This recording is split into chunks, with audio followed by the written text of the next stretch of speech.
કૃપા કીધી અતિ ઘણી વલી આવ્યા તત્કાલ તેજ વાણીની તેજ ચર્ચા પ્રેમ તણી રસાલ પ્રેમ તણી રસાલ વલી વચન સોહામણા। प्राणेश्वर अक्षरातीत ने रास के इस पहले प्रकरण में एक बहुत महत्वपूर्ण तथ्य दर्शाया है। यह प्रकरण उतरता है देव बंदर में भाई जयराम कंसारा को प्रबोधित करने के लिए, लेकिन ऐसा नहीं समझना चाहिए कि केवल जयराम कंसारा के लिए कहा गया है। आज भी हम सुंदर साथ के बीच में जयराम कंसारा जैसे कई सुंदर साथ हो सकते हैं। ये सबके लिए है, ऐसा नहीं है कि केवल जयराम कंसारा को कह दिया गया। उस समय स्थिति यह है कि सतगुरु धनी श्री देवचंद जी के मुखारबिंद से सब सुंदर साथ ने ब्रजरास और जागनी का ज्ञान ग्रहण किया होता है, और जैसे ही उनका तन ओझल होता है सब सुंदर साथ यही मान बैठते हैं कि हमारे धाम धनी परम धाम चले गए। परिणाम क्या होता है?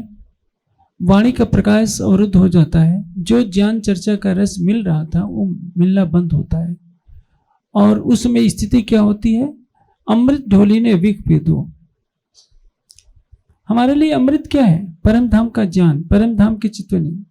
उसको छोड़कर यदि हम संसार की तरफ भागते हैं तो संसार में क्या मिलता है?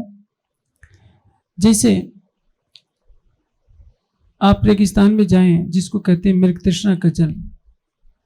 रेगिस्तान में एक हिरन फंस जाए प्यासा, जिधर जाता है उधर केवल बालू ही बालू दिखती है। उसको दूर से दिखाई देता है कि वहाँ पानी का तालाब है, लेकिन जब वहाँ जाता है तो पानी की एक बूंद नहीं मिलती, केवल सूखी रेत मिलती है। वैसे ही हम बाह्य नेत्रों से देखते हैं कि संसार में बहुत सुख है, धन संग्रह करते हैं, सुख के संसाधन इकट्ठे करते हैं, सांसारिक संबंधों में प्रेम खोजने का प्रयास करते हैं, और ऐसा करते करते हमारी उम्र गुजर जाती है। इस प्रकरण में एक बहुत ऊंची बात कही गई है कि अंध ने आंख हृदय तड़ी पर हमने न माहे न बाहर। अंधे की तो बाहर की आंखें नहीं होती है, लेकिन हृदय की आंखें होती है, और हम सुंदर साथ की न अंदर की है न बाहर की है। ऐसा क्यों कहा गया? जो अक्षरातीत है उसने कभी भी अपनी आत्माओं को न तो छोड़ा था, न छोड़ा है, न कभी छोड़ेंगे। ये दो तन तले कदम के आत्म पर आत्म।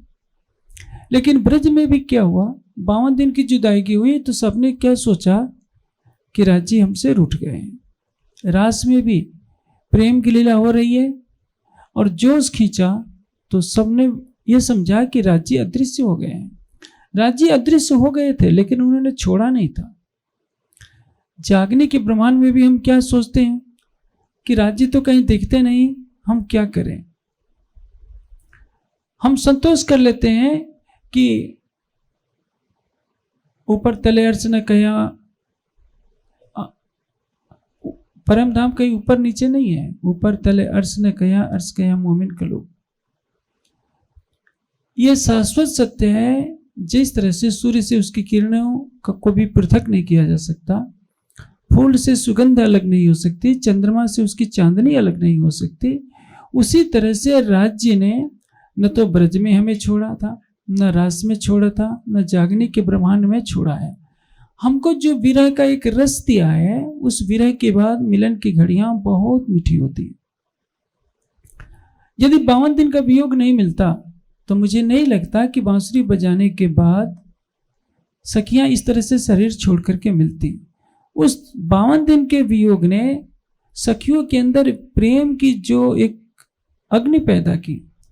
यदि 52 दिन का वियोग नहीं मिलता तो तड़प नहीं आती कि बांसुरी बजाते, और बांसुरी तो प्रतिदिन बजती थी, सब जाती थी। लेकिन जैसे भूख पूरी होती है, कितना भी अच्छा भोजन दे तो हम क्या बहाना कर देते हैं, नहीं अभी नहीं खाना है। और जब भूख लगती है तो सूखी रोटी भी बहुत स्वादिष्ट लगती है। ये 52 दिन का वियोग हमारे लिए अमृत बन गया। रास में भी, रास के पश्चात आया स्वरूप कर नए श्रृंगार भजनानंद सुख लियो पार। रास के पश्चात जब नाटक की लीला होती है, रास के अंदर विरह के बाद, तो पहले से अधिक आनंद बरसा। आखिर क्यों? क्योंकि एक विरह का पुट दिया गया था। इस जागने के ब्रह्मांड में देखिए, सतगुरु धन सिद्धेव चंद जी के तन से लीला हो रही है। सुंदर साथ आड़िका लीला में मग्न है। परम धाम की वाणी का अवतरण भले ही नहीं हुआ है, देवचंद जी के तन से ब्रजरास और धाम की सुधति पर जागने की सुधना है। ब्रजरास की चर्चा सुनता है, रास की रामते प्रकट हो जाती है। राज्य का वे श्री कृष्ण जी का स्वरूप धारण करके सब सुंदर साथ से बातें करता है, भोजन करता है। लेकिन एक ऐसी घड़ी आती है जब सतगुरु धनी सिद्धेव चंद जी का तन उज्जवल हो जाता है और सुंदर साथ के अंदर माया का प्रवेश हो जाता है। और उसी में से एक जयराम कंसारा जी हैं, जिनको प्रबोधित करने के लिए स्वयं अक्षरातीत पहुंचे हैं। जयराम कंसारा पहले तो सोचते हैं कि महाराज ने भी सतगुरु धनी सिद्धेव चंद जी से तारतम्य लिया था और मैंने भी लिया था। हम दोनों क्या हैं? धार्मिक समाज में इसको गुरु भाई की संज्ञा दी जाती है कि देवचंद जी ने भी तारतम्य लिया है, देवचंद जी से हमने और दोनों ने तारतम्य लिया है, हम दोनों बराबर ही तो हैं। लेकिन जब श्री महाराज के तन से चर्चा सुनते हैं, वितक में क्या लिखा है, अरुगाए श्री राज, तो पहचान हो गई कि इस तन में वही धामधनी बोल रहे हैं जो पहले देवचंद जी के तन से चर्चा कर रहे थे। तभी वाणी कहती है, कृपा किथि अति घणी वली आव्या तत्काल, तेहज वाणी ने तेहज चर्चा प्रेम तड़ी रसा। सतगुरु धनी सिद्धेव चंद जी के तन से जैसी चर्चा करते थे वही राज्य अब श्री महाराज के तन से तेहज वाणी ने तेहर चर्चा प्रेम तड़ी रसा, परम धाम के प्रेम की वही चर्चा कर रहे हैं। आप देखेंगे मूल मिलावे से चलते हैं हम। मूल मिलावे में राजी ने कहा था कि देखो मैं तुमको माया का खेल दिखाता हूं, तुम मेरी तरफ देखो। और इसमें ऐसी राजी ने लीला की कि हमारी नजर खेल में आ गई, वहां फरमोशी छा जाती है। लेकिन राजी ने अपने चरणों के नीचे ही हमारे मूल तनों को बैठाए रखा, हमारी सुरता को हमारा प्रतिबिंब देकर इस माया के खेल में भेजते हैं। वहां भी इस माया के खेल में भी आवेश स्वरूप से आते हैं, ब्रज में रास में भी आवेश स्वरूप से लीला करते हैं। जागने के ब्रह्मांड में श्री देवचंद जी के धाम हृदय में विराजमान होकर चर्चा कर रहे हैं। अब पुनः कहाँ आ गए, तेहज वाणी ने तेहज चर्चा श्री महाराज के धाम हृदय में। एक ऐसी घड़ी आती है विक्रम संवत 1751 में, महाराज के तन से भी ओझल हो जाते हैं, लेकिन पहले की तरह नहीं। अब श्री महाराज का तन पन्ना जी में गुम्मट जी में झूले पर विराजमान है। हम सोचते हैं कि राज्य चले गए। वाणी क्या कहती है, पौड़े वेले जागसी वेले खेल देखा सबो एक, बाता करसी जुदी जुदी विधविध की विषय। राज्य ने एक पल के लिए भी कभी हमें छोड़ा नहीं, इसलिए वो क्या कर रहे हैं, महामती जी के धाम हृदय में विराजमान है। छठे दिन की लीला में सबको परम धाम की वाणी दी है और कहा है कि तुम मुझे अपने धाम हृदय में देखो। इसका उद्देश्य क्या है, यह बताना है कि तुम्हारा दिल मेरा ही दिल है। तुम्हारे दिल में मैं परम धाम में भी विराजमान था, ब्रज में भी विराजमान था, रास में भी विराजमान था। और जागने के ब्रह्मांड में यह दर्शाना है, क्योंकि जागने का ब्रह्मांड ये काल माया के ब्रह्मांड में होता है। और काल माया के ब्रह्मांड की विशेषता यह है कि हर वस्तु नश्वर है। यदि कोई भी तन संभव है 400 साल रह जाए, 4000 साल रह जाए, 7 चिरंजीवी व्यक्ति माने जाते हैं जो हजारों लाखों साल से चल रहे हैं। विभीषण है, हनुमान जी हैं, अश्वत्थामा है, बलि व्यास है। इनका समय, इनका शरीर आज भी है। राज्य वैसी लीला करने तो नहीं आए, क्योंकि वैसी लीला कर दें तो सारी दुनिया उनकी उम्र को देखने के लिए आएगी और यही कहा जाएगा कि प्रकृति की मर्यादा को तोड़ रहे हैं। राज्य ने प्रकृति की मर्यादा को निभाते हुए महामती जी के धाम हृदय में अपनी बैठक बनाई। गुम्मट जी के झूले पर आज भी उत्तन विराजमान है ध्यानावस्था में, और हम सुंदर साथ को एक बहुत बड़ा उत्तरदायित्व दिया है कि परम धाम की ये ब्रह्मवाणी तुम सब तक फैलाओ। इस प्रसंग से हमें क्या शिक्षा मिलती है कि वाणी के अभाव में जिस तरह से जयराम कंसारा, जिनके अंदर परम धाम की करुणावती की वासना है इस संसार के हिसाब से, हम सुंदर साथ का भी हाल जयराम कंसारा से हो सकता है यदि हमने चितवनी का मार्ग छोड़ा और परम धाम की वाणी का चिंतन का मार्ग छोड़ा। तो ये माया क्या है? रास के पहले प्रकरण से माया की पहचान की जा रही है, कराई जा रही है। ये माया क्या है? सुख सनकादिक ने नौटली, लक्ष्मी नारायण ने फरी वाली। सनकादिक जो 5 वर्ष की अवस्था में घर छोड़कर निकल जाते हैं कि हमें परमात्मा की खोज करनी है। सुखदेव जिनको यह भी मालूम नहीं कि स्त्री किसको कहते हैं, पुरुष किसको कहते हैं। माया सबको परेशान कर रही है। सुख सनकादिक ने नौटली, लक्ष्मी नारायण ने फरी वाली। विष्णु भगवान को छोड़ नहीं रही है, लक्ष्मी को भी नहीं छोड़ रही है, अक्षर की पंच वासनाओं को भी इसने झकझोर दिया। तो जो मोह के सागर से प्राणी उत्पन्न हुए हैं उनको कहाँ छोड़ेगी? और इस माया के अंदर अक्षरातीत ने पल पल हमारा हाथ पकड़े रखा है और इस मोह सागर में मर्जिया हो काढ़ी मुझे, गोताखोर बनकर हमको मोह के सागर से निकाला है। राज्य अपने परम धाम की ब्रह्मवाणी से हमें हल पल ऐसी सानिध्यता प्रदान कर रहे हैं जैसे लगता है कि हक नजीक सेहरक से। ये क्यों कहा कि अंधने आंख हृदय तड़ी, पढ़ हमने न माहे न बाहर। अंधे की आंख होती है अंदर की, भले ही बाहर से नहीं दिखता तो क्या, लेकिन हमारे ऊपर ऐसा तमच्चा है कि न हमारी अंदर की आंख है न बाहर की आंख है। बाहर की आंख इसलिए नहीं है, ये सिखापन दी जा रही है श्री जयराम कंसारा को कि जब तक सतगुरु धनिष देवचंद जी थे तब तक हमने नहीं पहचाना। आपण हजी नथी उलख्या जुओ विचारी मन, विविध पेरे समझाविया अनेक कही निधितार्थम। आज स्थिति क्या है? हम सारी वाणी पढ़ लेते हैं रात से क़यामत नामा तक की, फिर भी प्राणनाथ के स्वरूप की पहचान हमसे नहीं हो पा रही है। सात मलिने सांभलो जागी करो विचार, जेड़े अजवालो आकरियो परखो पुरुष से पार।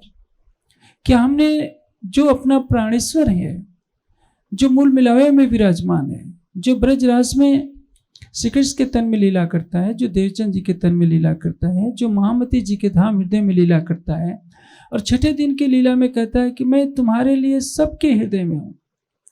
यदि यह पहचान हो जाए कि राज्य हमारे धाम हृदय में विराजमान है तो हम सुंदर साथ की जागनी होने में एक पल की देर नहीं लगेगी। हमारा जीवन परम धाम की राह पर चलने लगेगा। लेकिन हम संसार की राह पर क्यों चल रहे हैं? क्योंकि हमने अपना चिंतन शरीर पर रख रखा है। हम शरीर के दुख को, सुख दुख को अपना सुख दुख मानते हैं। संसार के दुखों से भागने के लिए हम राज्य की शरण में आते हैं, राज्य से प्रेम करने के लिए नहीं। जब माया में हमारा मन भटकने लगता है, माया के कष्ट सताने लगते हैं तो सोचते हैं भय से कि राज्य की शरण जाओ तो हो सकता है मन को शांति मिले, किंतु प्रेम पूर्वक नहीं जाना चाहते। रास में देखिए, रास में कोई कष्ट नहीं था, रास में सुख ही सुख है। एक एक कण में करोड़ों सूर्य का प्रकाश है, लेकिन सखियों को पल भर का भी वियोग सहन नहीं हो पा रहा है। इसलिए वो वृंदावन के एक एक पत्ते पत्ते में, एक एक डाल में खोजती है कि हमारा प्रीतम कहाँ गया। राजी कहीं गए नहीं थे, श्यामा जी के हृदय में उन्होंने अपना अवैध स्वरूप छिपा रखा है। इस जागने के ब्रह्मांड में परमधाम की ब्रह्मवाणी देकर उन्होंने अपना हृदय दे दिया। खिलवत परिक्रमा सागर श्रृंगार की ब्रह्मवाणी देकर हमको दर्शा दिया कि जिसने इस चारों ग्रंथों का चिंतन कर लिया वो तारतम के तारतम को पा जाता है। परमधाम का सारा खजाना किसमें है? खिलवत में, परिक्रमा में, सागर में और श्रृंगार में। किंतु इसका अर्थ यह नहीं है कि शेष वाणी निरर्थक है। वाणी का हर ग्रंथ, वाणी की हर चौपाई अपने में पूर्णता लिए हुए हैं। आप एक वृत्त बनाइए, एक वृत्त के 14 भाग कर दीजिए और प्रत्येक भाग से घूमते हुए प्रारंभ कीजिए, तो कहाँ पहुंचेंगे? जहां से आप चले थे वहीं पहुंचे थे। इसलिए रास की वाणी को किसने कहा है? अक्षरातीत ने। प्रकाश को उन्होंने कहा है, कहलाया हृदय बैठ साक्षात, जो मूल मिलावे में विराजमान है वही महामती जी के धाम हृदय में विराजमान हुआ, और साक्षात उन्होंने ही अपने आवेश से ब्रह्मवाणी को कहा है। सुंदर साथ के मन में जिज्ञासा होती है कि मूल मिलावे वाला स्वरूप तो नूरी है, देवचंद जी के स्वरूप में कौन आया? सटुते की वाणी में यदि हम देखें तो इंद्रावती जी की आत्मा क्या कहती है कि आपो पाउल खवी मारा वाला दर्पण दाखो जो प्राणनाथ, दर्पण नु सुख काम पड़े जाते कंगन पहरियो हाथ। जैसे कोई हाथ में कंगन पहना हो, एक मुहावरा कहा जाता है, हाथ कंगन को आरसी क्या। हाथ में कंगन पहने हैं तो सीधे दिखा दीजिए कि मैंने अपने हाथ में कंगन पहने रखा है। उसको दर्पण में दिखाओ और कहो कि देखो, दर्पण में देखकर बताओ मैंने कंगन पहना है कि नहीं। वही बात है, ब्रजराज की लीलाएं हो रही हैं श्री देवचंद जी के तन से।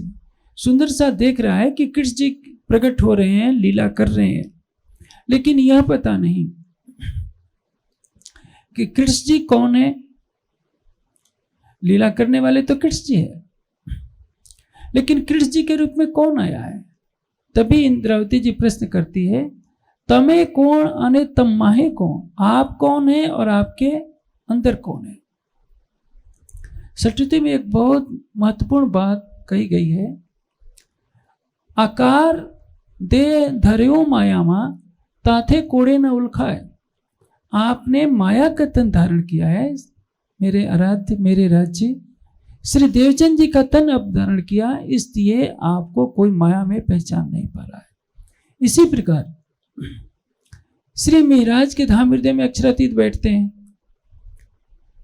आप सोचते होंगे कि राज्य को क्या पड़ी थी 52 दिन का कष्ट देने की। जो राज्य कहते हैं, दुख न देहु फूल पांखड़ी देखू शीतल नैन, उपजाऊं सुख सबों अंगों बुलाओ मीठे बहन। वह राज्य 52 दिन का कष्ट क्यों देते हैं? कष्ट में ही तो मिलन का स्वाद छिपा है। जैसे मैंने अभी आपको थोड़ी देर पहले कहा था, भोजन का स्वाद भूख में होता है। किसी को भूख से तड़पाइए तो कहेगा कि भोजन बहुत स्वादिष्ट है, अन्यथा नहीं कहेगा। जागने के ब्रह्मांड में भी राज्य ने एक विचित्र लीला कर रखी है। जागने के ब्रह्मांड में श्री देवचंद जी का तन ब्रज के कृष्ण जैसा सुंदर नहीं है। महाराज का तन भी उतना सुंदर नहीं है जो ब्रज वाला 11 वर्ष का वाला तन था। 11 वर्ष 52 दिन के कृष्ण के सौंदर्य पर पूरा ब्रज पागल है, लेकिन देवचंद जी का तन तो यहाँ के वातावरण में पला है। सौंदर्य नहीं, लेकिन सौंदर्य किसका है? परम धाम का सौंदर्य। और यहाँ सुंदर साथ जागरी में धोखा खा जाता है। आपको देवचंद जी और प्राणनाथ जी के जो चित्र दिखते हैं, ये देवचंद जी और प्राणनाथ जी का चित्र नहीं है। ये तो जामनगर राज्य के 2 राजाओं का चित्र है, जिसमें एक के नाम के आगे देवचंद जी लिख दिया गया, एक के नाम के आगे प्राणनाथ जी लिख दिया गया। आपको जाकर देखना हो तो जामनगर का जो म्यूजियम है राजघराने का, उसमें जाकर देख सकती हैं कि ये राजाओं के चित्र हैं। आज हम प्राणनाथ जी का एक चित्र बनाते हैं। चित्र तो महाराज जी के तन का वास्तविक चित्र कोई नहीं, लेकिन न देखो बचूत को, देखो अंदर का तेज, धनी धाम के 700 कैसा करत है हेज। जो परम धाम का युगल स्वरूप है, वह युगल स्वरूप श्री देवचंद जी के तन में विराजमान होता है, वह युगल स्वरूप श्री महाराज के तन में विराजमान होता है। लेकिन इन नयनों से जब सुंदर साथ को महाराज का तन दिखता है तो उनके अवगुण दिखाई देने लगते हैं। इसलिए जागने के ब्रह्मांड में एक वियोग की लीला चल रही है। ब्रज में कृष्ण का सुंदर स्वरूप है, उससे प्रेम करना बहुत सरल है। रास में तो सौंदर्य की पराकाष्ठा है। रास का स्वरूप देखिए, राज्य का जो कृष्ण के रूप में धारण किया था, एक एक नख के अंदर करोड़ों सूर्यों का प्रकाश है, उसमें प्रेम करना बहुत सरल है।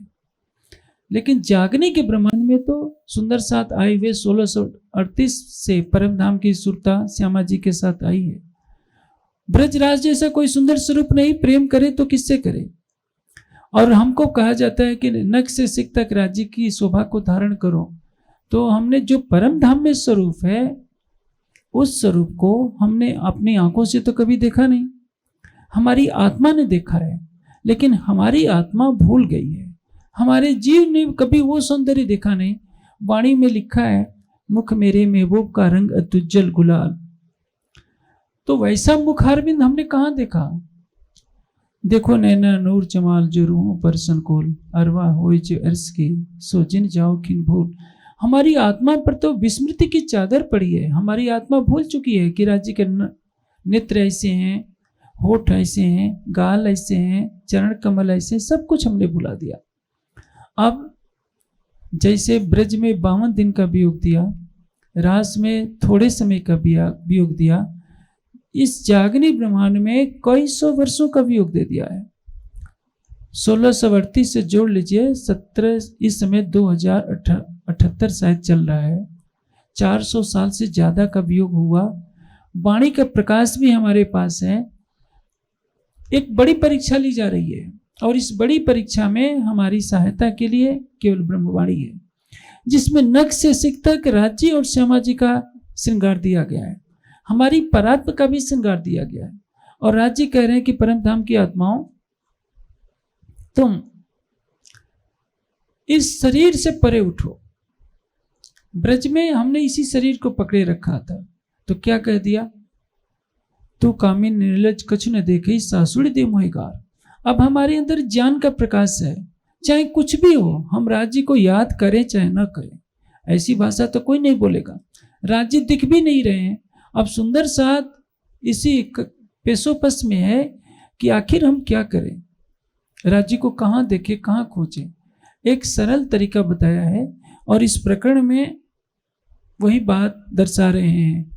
इस प्रकरण की आगे की चौपाइयों में आगे आएगा, 25 पक्षे अपना तेमा कीजिए रंग विलास। हमें अपनी सुरता कहाँ ले चलनी है, परम धाम के 25 पक्षों में। लेकिन परम धाम के 25 पक्षों की शोभा में डूबना अच्छा है, लेकिन एक और बात कह रहे हैं जो आगे की चौपाई में आएगी और जिसको आप सुनेंगे कि साक्षात तणी सेवा कीजिए हृदय राख जो मरम। जो महामती जी के धाम हृदय में बैठा है, जो जयराम कंसारा को पहचान जगाने के लिए पहुंचा है दीप बंदर में, इस जागने की लीला में हर सुंदर साथ को ये भावना लेनी होगी कि हम जो हमारे हृदय में भी जो विराजमान है, ये छठे दिन की लीला के संबंध में मैं कह रहा हूं, महामती जी के धाम हृदय में विराजमान है, लेकिन आप गुम्मट जी का दरवाजा खोलकर अंदर तो नहीं जा सकते। जो महामती जी के धाम हृदय में विराजमान है, जो मूल मिलावे में विराजमान है, वह आपकी आत्मा के धाम हृदय में भी विराजमान है। इसलिए सागर ग्रंथ में एक बहुत महत्वपूर्ण बात कही गई है कि अर्श तुम्हारा मेरा दिल है इत आय करो आराम। आपका हृदय, आपका सिंहासन क्या है, आपका धाम क्या है, मेरा हृदय। और मेरे हृदय के सिंहासन पर आपको आरा करके विश्राम करना होगा। जैसे ब्रज में कहा,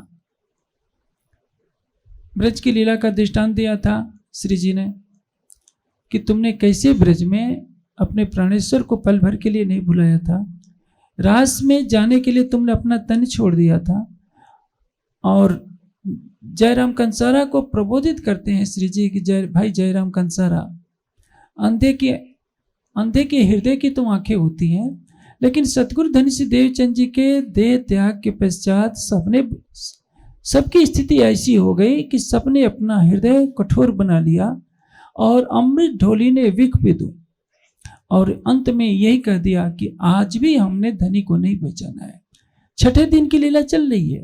हो सकता है कि जागने का आखिरी चरण भी हो, ये मूल स्वरूप जानते हैं, लेकिन सच ये है कि आज भी हमारे से वही गलती हो रही है कि हक नजीक सेहरक से आड़ो पटना द्वार, खोली आंखें समझ की देखती न देखे भरतार।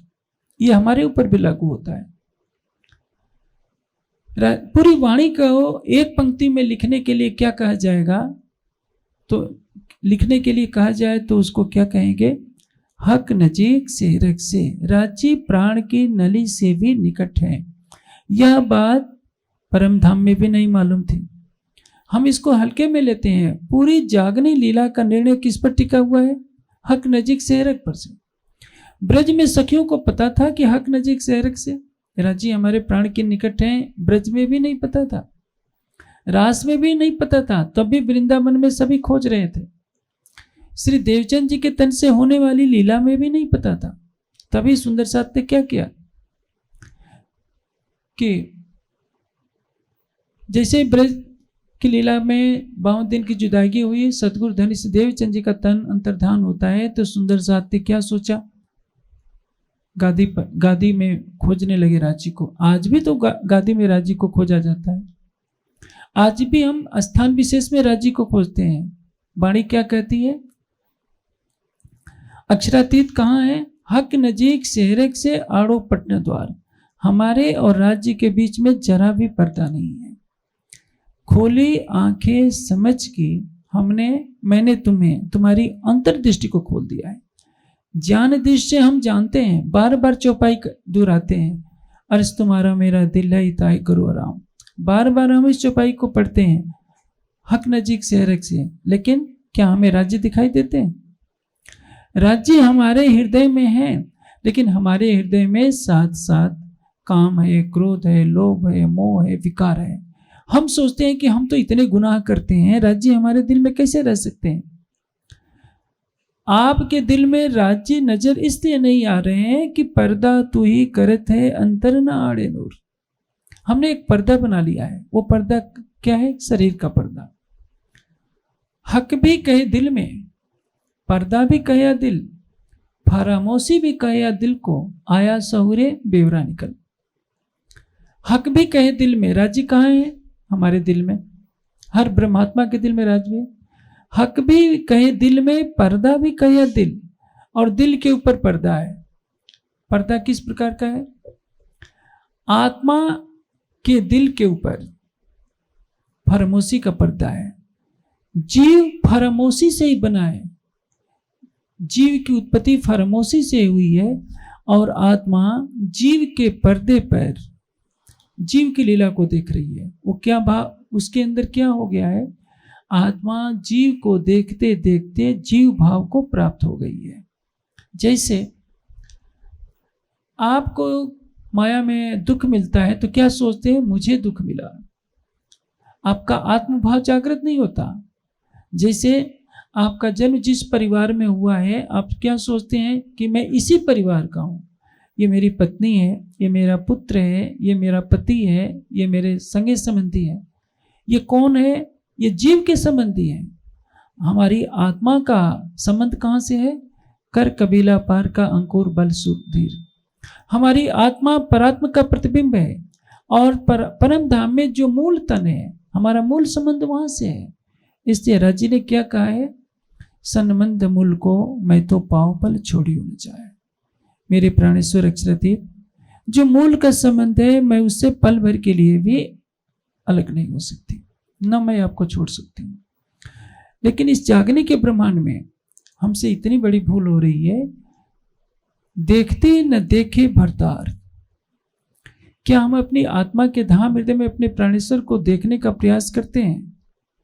पहले तो हमको विश्वास भी नहीं होता, क्योंकि जब हम गुनाह करते हैं तो हम सोच लेते हैं कि हमसे पाप हुआ, और जब हम अपने गुनाहों की तरफ देखते हैं तो सोचते हैं कि तो संसार के जीव हमसे अच्छे हैं। जब जीवों को परमात्मा का दर्शन नहीं हो सकता तो हमको क्यों हो सकता है? लेकिन जीवों के पास निस्बत का सुख नहीं है, हमारे पास निस्बत का सुख है, और उस मूल निस्बत के कारण राज्य ने हमें परम धाम की ब्रह्मवाणी दी है। और ये ब्रह्मवाणी जब हमारे हृदय में प्रवेश करेगी तो हमारे हृदय के संशय दूर हो जाएंगे। इसलिए रांची ने उलाहने के रूप में कह दिया है, देखते न देखे भरतार, देखते हुए भी नहीं देखते हैं। एक तो अंधा होता है, एक बाहर का अंधा होता है, एक अंदर से अंधा होता है। और एक महाअंधा होता है। मैं आपको एक दृष्टांत देता हूं।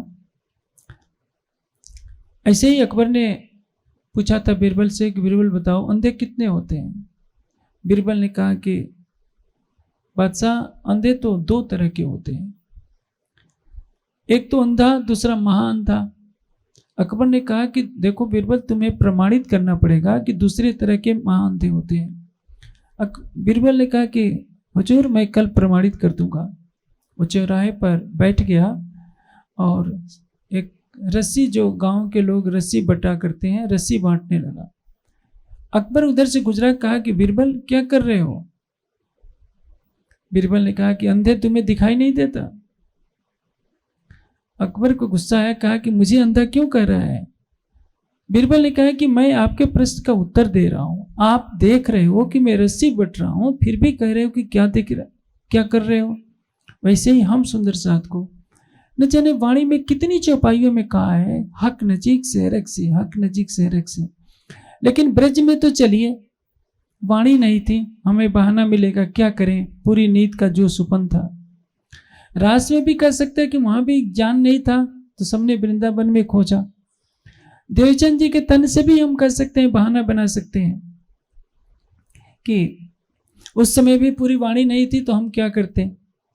महामती जी के तन से तो पूरी वाणी अवतरित हो गई, और राज से क़यामत नामा तक न जाने कितनी बार कहा गया कि हक नजीक से रख से।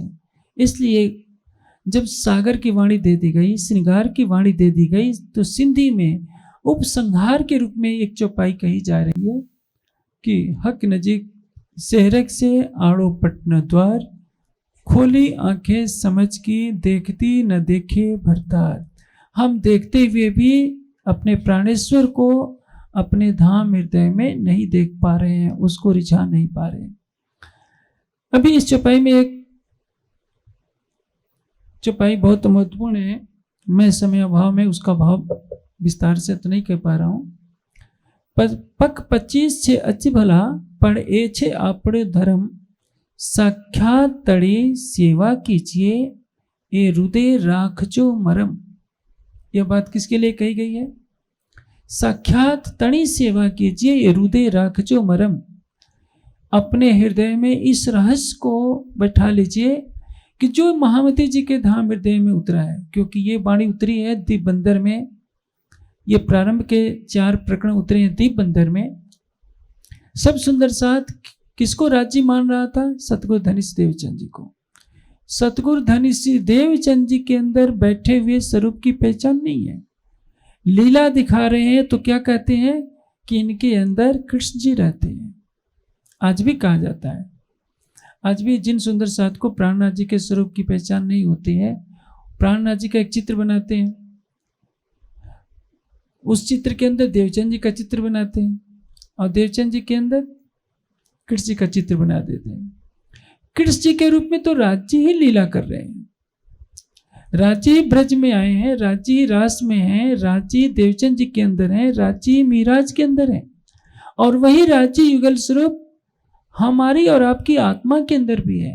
लेकिन बाहर की आंखें ही तो पहचानती हैं, अंदर की आंखें होती तो शायद ब्रह्मवाणी से सुंदर साथ आज पहचान लेता कि छठे दिन की लीला में हमें क्या करना होगा। साक्षात तणी सेवा कीजिए।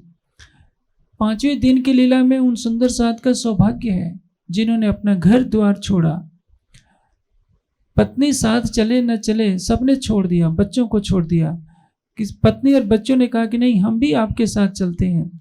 घर के घर सब लोग, सब सुंदर साथ तरह तरह के कष्ट झेलते हुए पन्ना जी पहुंचे थे।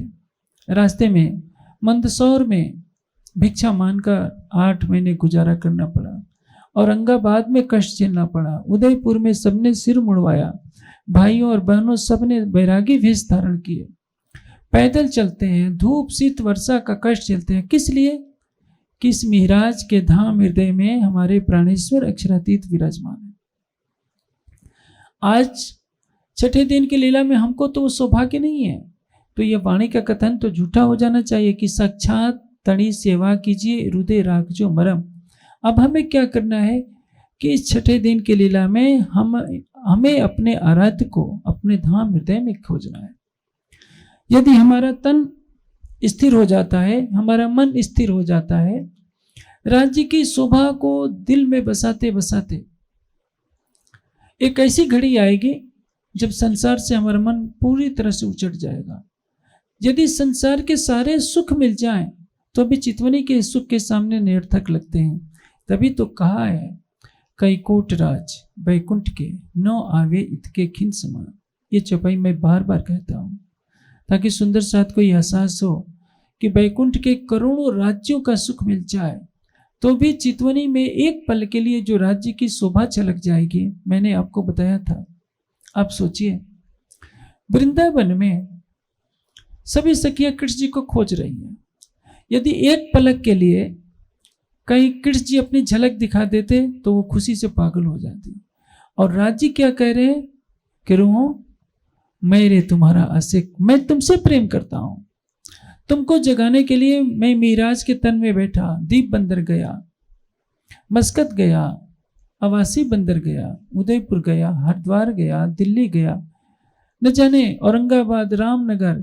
उस तन ने आजकल की तरह तो सुविधाएं नहीं थी। तपती दोपहरी में श्री जी के चरण कमल पड़े होंगे, तपती रेतीली धरती पर, अरब की धरती पर गए एक एक आत्मा को ढूंढने के लिए।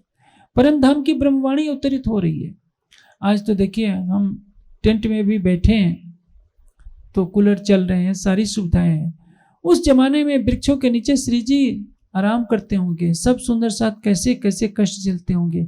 लेकिन एक हृदय में कौन बैठा है? वही युगल स्वरूप बैठे हैं जो उस आज से 300 वर्ष पहले एक एक ब्रह्मात्मा को माया के पंजे से निकालना है। और रास का पहला प्रकरण, हवे पहला मोह जलने कहूँ बात देता दुख रूपी दिन रात। जो दुख का संसार है जिसमें परम धाम की ब्रह्मात्माएं फंसी हैं, उनको निकालने के लिए अक्षरातीत ये लीला कर रहे हैं। और हमें यही समझा रहे हैं कि तेहज वाणी ने तेहज चर्चा प्रेम तड़ी रसार। जो देवचंद जी के अंदर विराजमान है वही मिहिराज के अंदर विराजमान हो गया। सुंदर साथ के में एक भ्रम हो जाता है, वो श्री जी को मिहिराज जी समझ लेते हैं।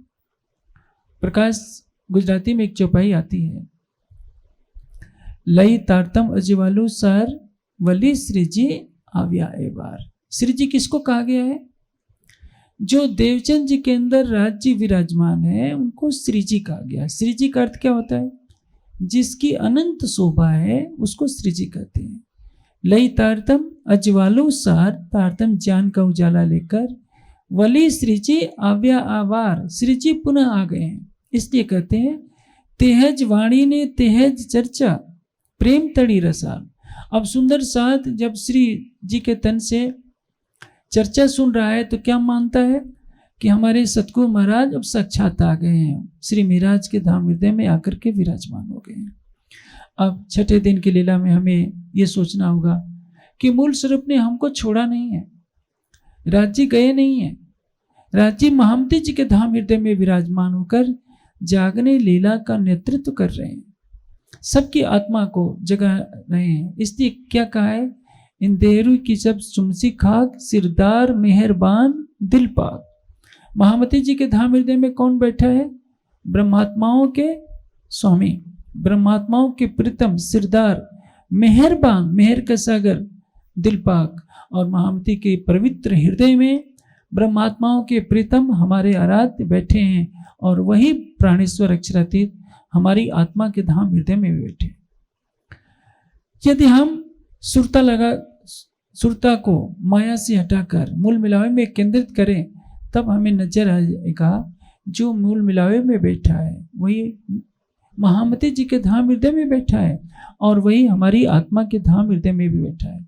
इसलिए जब हमारी यह दृष्टि खुल जाएगी तो हमारा चिंतन भी बदल जाएगा। वली वर्णवनी विद विद, वली वचन सुहामणा, वली वर्णवनी विद विद। अब पुनः वही राज्य जो देवचंद जी के तन से परम धाम की ब्रजराज की चर्चा सुनाया करते थे, अब श्री मिहिराज के तन से सुनाने लगे हैं। तन बदला है, स्वरूप नहीं बदला है। स्वरूप तो एक ही रहेगा। वही स्वरूप जो मूल मिलावे में सिंहासन पर विराजमान है वही देवचंद जी के तन में आता है, वही मिहिराज के तन में आता है और छठे दिन की लीला में हर ब्रह्मात्मा के धाम हृदय में वही है।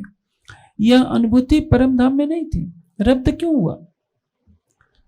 रब्द का कारण ही यही है कि सबने क्या सोचा कि हम राज्य सामाजिक और जाति हैं, हम आशिक हैं।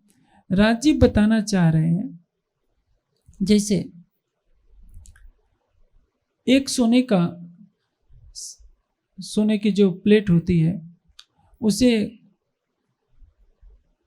स्वर्णकार ने एक किसी के लिए कंगन बना दिया, एक गले का हार बना दिया।